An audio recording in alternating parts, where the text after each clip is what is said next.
کی ہے۔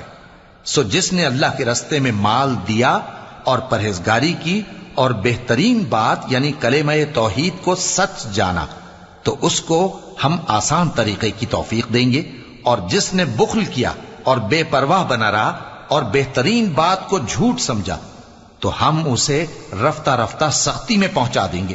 اور جب وہ دوزخ کے گڑھے میں گرے گا تو اس کا مال اس کے کچھ بھی کام نہ آئے گا۔ یقیناً راہ دکھا دینا ہمارا ذمہ ہے، اور بے شک آخرت اور دنیا ہماری ہی ملکیت ہیں۔ سو میں نے تم کو بھڑکتی آگ سے خبردار کر دیا ہے، اس میں وہی داخل ہوگا جو بڑا بدبخت ہے، جس نے جھٹلایا اور منہ پھیرا، اور جو بڑا پرہیزگار ہے وہ اس سے بچا لیا جائے گا۔ وہ جو اپنا مال دیتا ہے تاکہ پاک ہو، اور اس لیے نہیں دیتا کہ اس پر کسی کا احسان ہے جس کا بدلہ اتارا جائے، بلکہ اپنے رب اعلیٰ کی